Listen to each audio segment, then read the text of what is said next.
Bismillahirrahmanirrahim. Assalamualaikum warahmatullahi wabarakatuh. Alhamdulillahi rabbil alamin. Wassalatu wassalamu ala rasulillah.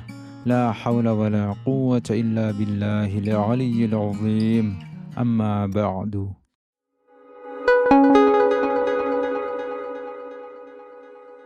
Sahabat jejak Islam rahimakumullah.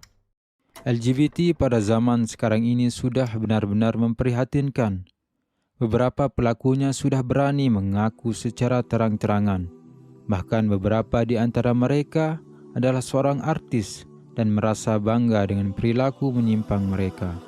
Mirisnya, perilaku menyimpang ini tidak hanya merebak di negara non-muslim seperti Amerika dan Eropa, tetapi juga merebak di negara dengan mayoritas muslim terbanyak di dunia, yaitu negara kita tercinta, Indonesia. Miris dan prihatin tentunya melihat fenomena ini semakin merebak di negara kita. Bicara masalah LGBT tentu akan mengingatkan kita tentang dakwah Nabi Lut alaihissalam, di mana para pelaku LGBT pada waktu itu jauh lebih parah dari fenomena saat ini. Bagaimana Nabi Lut berdakwah kepada mereka dan bagaimana kemudian dahsyatnya azab yang diturunkan kepada mereka. Semua akan kita bahas di episode kali ini. Nabi Lut alaihissalam merupakan anak saudara laki-laki dari Nabi Ibrahim alaihissalam. Ayah Nabi Lut alaihissalam bernama Hasan bin Tareh, merupakan saudara sekandung dari Nabi Ibrahim. Lebih tepatnya beliau adalah keponakan dari Nabi Ibrahim alaihissalam. Nama Nabi Lut alaihissalam sendiri disebutkan sebanyak 27 kali di dalam Al-Quran. Allah subhanahu wa ta'ala berfirman, kaum Lut telah mendustakan rasul-rasul. Ketika saudara mereka Lut berkata kepada mereka, mengapa kamu tidak bertakwa? Sesungguhnya aku adalah seorang rasul kepercayaan yang diutus kepadamu. Maka bertakwalah kepada Allah dan taatlah kepadaku. Quran Surah Asy-Syura ayat 160-163. Dengan kelembutan dan kasih sayang semacam ini, Nabi Lut berdakwah kepada kaumnya. Beliau mengajak mereka untuk hanya menyembah kepada Allah Subhanahu wa Ta'ala yang tiada sekutu baginya, dan melarang mereka untuk melakukan kejahatan dan kekejian. Namun, dakwah beliau berhadapan dengan hati yang keras dan jiwa yang sakit, serta penolakan yang berasal dari kesombongan. Kaum Nabi Lut melakukan berbagai kejahatan yang tidak biasa dilakukan oleh penjahat manapun. Mereka merampok dan berkhianat kepada sesama teman, serta berwasiat dalam kemungkaran. Bahkan catatan kejahatan mereka ditambah dengan kejahatan baru yang belum pernah terjadi di muka bumi. Mereka memadamkan potensi kemanusiaan mereka dan daya kreativitas yang ada dalam diri mereka, di mana mereka berhubungan seks dengan sesama kaum pria atau homoseks. Allah Subhanahu wa Ta'ala berfirman, dan ingatlah kisah Lut ketika ia berkata kepada kaumnya, mengapa kamu mengerjakan perbuatan keji itu sedang kamu melihatnya? Mengapa kamu mendatangi laki-laki untuk memenuhi nafsumu, bukan mendatangi wanita? Sebenarnya kamu adalah kaum yang tidak dapat mengetahui akibat perbuatanmu. Quran Surah An-Naml ayat 54-55. Nabi Lut menyampaikan dakwah kepada mereka dengan penuh ketulusan dan kejujuran.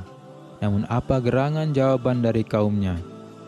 Maka tidak lain jawaban kaumnya melainkan mengatakan, usirlah Lut beserta keluarganya dari negerimu, karena sesungguhnya mereka itu orang-orang yang mendakwahkan dirinya bersih. Quran Surah An-Naml ayat 56. Mengapa mereka menjadikan sesuatu yang patut dipuji menjadi sesuatu yang tercela yang kemudian harus diusir dan dikeluarkan? Tampak bahwa jiwa kaum Nabi Lut benar-benar sakit dan mereka justru menganiaya diri mereka sendiri serta bersikap angkuh terhadap kebenaran. Akhirnya kaum pria cenderung kepada sesama jenis mereka, bukan malah cenderung kepada wanita. Sungguh aneh ketika mereka menganggap kesucian dan kebersihan sebagai kejahatan yang harus disirnakan. Mereka orang-orang yang sakit, yang justru menolak obat dan memeranginya. Tindakan kaum Nabi Lut membuat hati beliau bersedih. Mereka melakukan kejahatan secara terang-terangan di tempat-tempat mereka. Ketika mereka melihat seorang asing atau seorang musafir atau seorang tamu yang memasuki kota, maka mereka menangkapnya. Mereka berkata kepada Nabi Lut, "Sambutlah tamu-tamu perempuan dan tinggalkanlah untuk kami kaum pria." Mulailah perilaku mereka yang keji itu terkenal. Nabi Lut memerangi mereka dalam jihad yang besar. Nabi Lut mengemukakan argumentasi hari demi hari, bulan demi bulan, dan tahun demi tahun berlalu, dan Nabi Lut terus berdakwah. Namun, tak seorang pun yang mengikutinya, dan tiada yang beriman kepadanya kecuali keluarganya. Bahkan, keluarganya pun tidak beriman semuanya. Istri Nabi Lut kafir seperti istri Nabi Nuh. Allah membuat istri Nuh dan istri Lut perumpamaan bagi orang-orang kafir. Keduanya berada di bawah pengawasan dua orang hamba yang soleh di antara hamba-hamba kami. Lalu kedua istri itu berkhianat kepada kedua suaminya. Maka kedua suaminya itu tidak dapat membantu mereka sedikit pun dari siksa Allah. Dan dikatakan kepada keduanya, "Masuklah ke neraka bersama orang-orang yang masuk neraka." Quran Surah At-Tahrim ayat 10. Jika rumah adalah tempat istirahat yang di dalamnya seseorang mendapatkan ketenangan, maka Nabi Lut tersiksa, baik di luar rumah maupun di dalamnya. Kehidupan Nabi Lut dipenuhi dengan mata rantai penderitaan yang keras, namun beliau tetap sabar atas kaumnya. Berlalulah tahun demi tahun, tetapi tak seorang pun yang beriman kepadanya. Bahkan mereka mulai mengejek ajarannya dan mengatakan apa saja yang ingin mereka katakan. "Datangkanlah kepada kami azab Allah jika kamu termasuk orang-orang yang benar." Quran Surah Al-Ankabut ayat 29. Ketika terjadi hal tersebut, Nabi Lut berputus asa kepada mereka dan ia berdoa kepada Allah Subhanahu wa Ta'ala agar menolongnya dan menghancurkan orang-orang yang membuat kerusakan. Akhirnya, para malaikat keluar dari tempat Nabi Ibrahim menuju desa Nabi Lut. Mereka sampai saat asar. Mereka mencapai pagar-pagar Sodom. Sungai mengalir di tengah-tengah tanah yang penuh dengan tanaman yang hijau. Sementara itu, anak perempuan Nabi Lut alaihissalam berdiri sedang memenuhi tempat airnya dari air sungai itu. Ia mengangkat wajahnya sehingga menyaksikan mereka. Ia tampak keheranan melihat kaum pria yang memiliki ketampanan yang mengagumkan. Salah seorang malaikat bertanya kepada anak kecil itu, "Wahai anak perempuan, apakah ada rumah di sini?" Ia berkata, saat itu ia mengingat kaumnya, "Hendaklah kalian tetap di situ, sehingga aku memberitahu ayahku dan kemudian akan kembali kepada kalian." Ia meninggalkan wadah airnya di sisi sungai dan segera menuju ayahnya. "Ayahku, ada pemuda-pemuda yang ingin menemuimu di pintu kota. Aku belum pernah melihat wajah-wajah seperti mereka," kata anak itu dengan nada gugup. Nabi Lut berkata kepada dirinya sendiri, "Ini adalah hari yang dahsyat."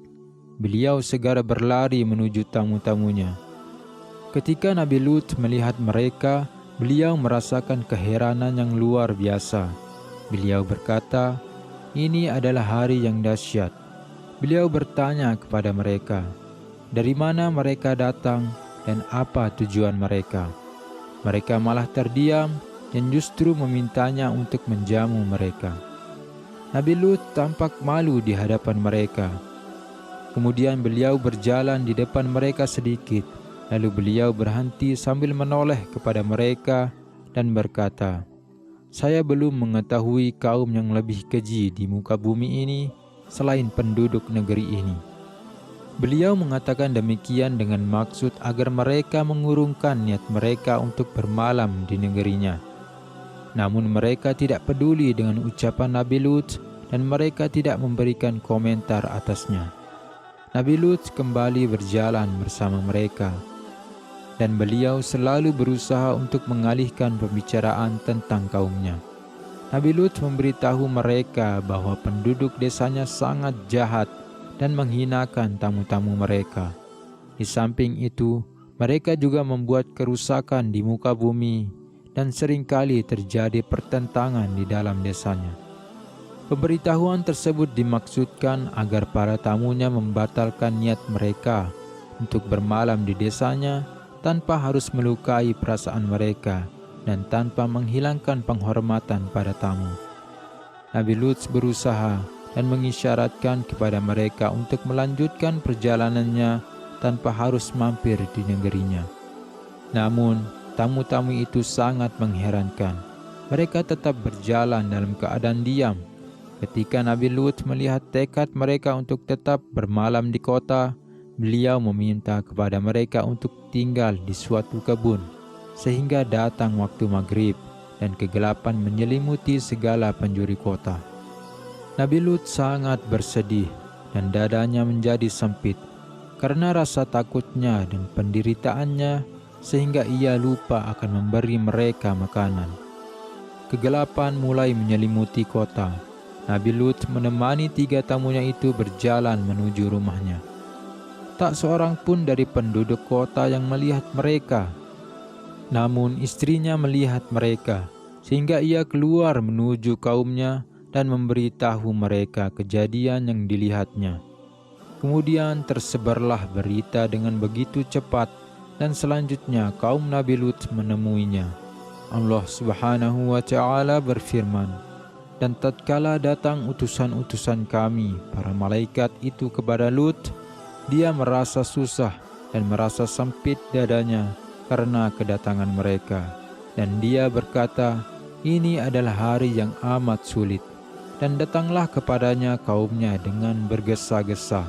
Dan sejak dahulu mereka selalu melakukan perbuatan-perbuatan yang keji." Quran Surah Hud ayat 77-78. Mulailah terjadi hari yang sangat keras. Kaum Nabi Lut bergegas menuju padanya. Nabi Lut bertanya pada dirinya sendiri, siapa gerangan yang memberitahu mereka?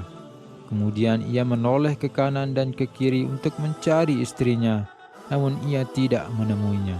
Maka bertambahlah kesedihan Nabi Lut. Kaum Nabi Lut berdiri di depan pintu rumah. Nabi Lut keluar kepada mereka dengan penuh harap. Bagaimana seandainya mereka tergugah dengan kecenderungan yang sehat terhadap jenis lain yang Allah Subhanahu wa Ta'ala ciptakan untuk mereka? Bukankah di dalam rumah mereka terdapat kaum wanita? Seharusnya wanitalah yang menjadi kecenderungan mereka, bukan malah mereka cenderung kepada sesama pria. Dia berkata, "Hai kaumku, inilah putri-putri negeriku, mereka lebih suci bagimu. Maka bertakwalah kepada Allah dan janganlah kamu mencemarkan namaku terhadap tamuku ini. Tidak adakah di antaramu seseorang yang berakal?" Quran Surah Hud ayat 78.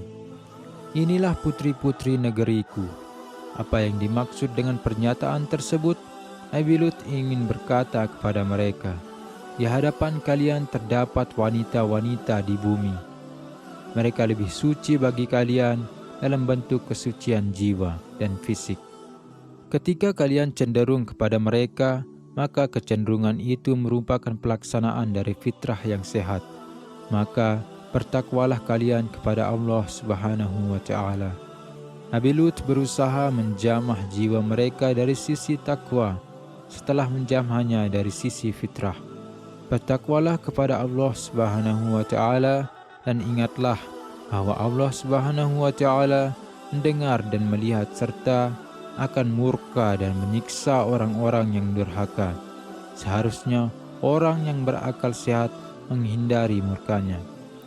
Dan janganlah kalian mencemarkan namaku terhadap tamuku ini.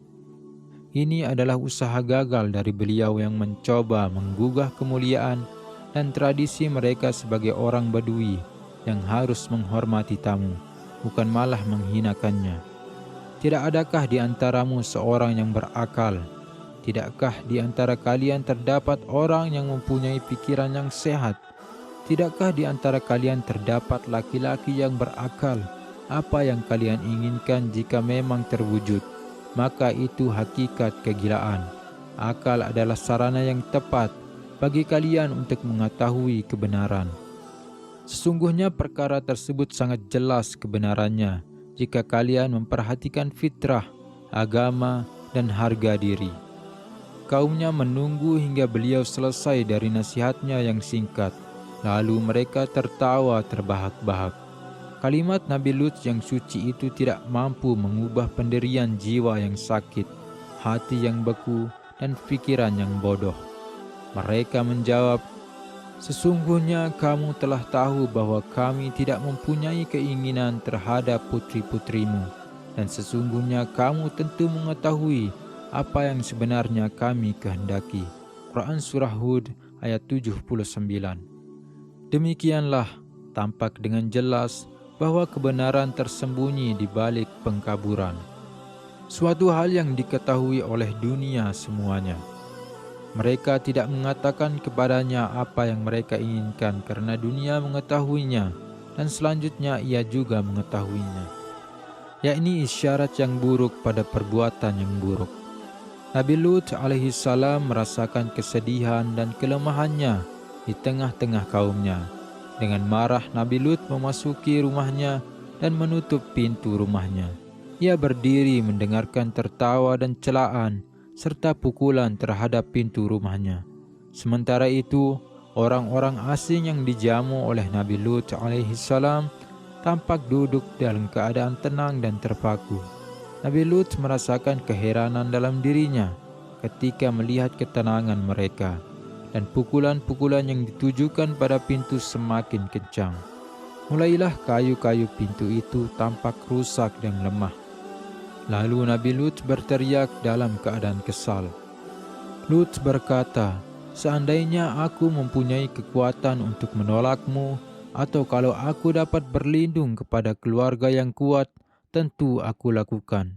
Quran Surah Hud ayat 80. Nabi Lut berharap akan mendapatkan kekuatan sehingga dapat melindungi para tamunya. Beliau mengharapkan seandainya terdapat benteng yang kuat yang dapat melindunginya, yaitu benteng Allah Subhanahu wa Ta'ala, yang di dalamnya para nabi dan kekasih-kekasihnya dilindungi. Berkenaan dengan hal itu, Rasulullah berkata saat membaca ayat tersebut, Allah Subhanahu wa Ta'ala menurunkan rahmat atas Nabi Lut. Ia berlindung pada benteng yang kokoh. Ketika penderitaan mencapai puncaknya dan Nabi Lut mengucapkan kata-kata yang terbang laksana burung yang putus asa, para tamunya bergerak dan tiba-tiba bangkit. Mereka memberitahunya bahwa ia benar-benar akan terlindung di bawah benteng yang kuat. Para utusan malaikat berkata, "Hai Lut, sesungguhnya kami adalah utusan-utusan Tuhanmu. Sesekali mereka tidak akan dapat mengganggu kamu." Quran Surah Hud ayat 81. Jangan berkeluh kesah wahai Lut, dan jangan takut. Kami adalah para malaikat, dan kaum itu tidak akan mampu menyentuhmu. Tiba-tiba pintu terbelah. Jibril bangkit dan ia menunjuk dengan tangannya secara cepat sehingga kaum itu kehilangan matanya. Lalu mereka tampak serampangan di dalam dinding dan mereka keluar dari rumah dan mereka mengira bahwa mereka memasukinya. Jibril alaihissalam menghilangkan mata mereka. Allah Subhanahu wa Ta'ala berfirman, "Dan sesungguhnya mereka telah membujuknya agar menyerahkan tamunya kepada mereka. Lalu kami butakan mata mereka, maka rasakanlah azabku dan ancaman-ancamanku. Dan sesungguhnya pada esok harinya mereka ditimpa azab yang kekal." Quran Surah Al-Qamar ayat 37-38. Para malaikat menoleh kepada Nabi Lut dan memerintahkan kepadanya untuk membawa keluarganya di tengah malam dan keluar. Mereka mendengar suara yang sangat mengerikan dan akan menggoncangkan gunung. Siksa apa ini? Ini adalah siksa dari bentuk yang aneh. Para malaikat memberitahunya bahwa istrinya, termasuk orang-orang yang menentangnya, istrinya adalah seorang kafir seperti mereka, sehingga jika turun azab kepada mereka, maka ia pun akan menerimanya. Keluarlah wahai Lut, karena keputusan Tuhanmu telah ditetapkan.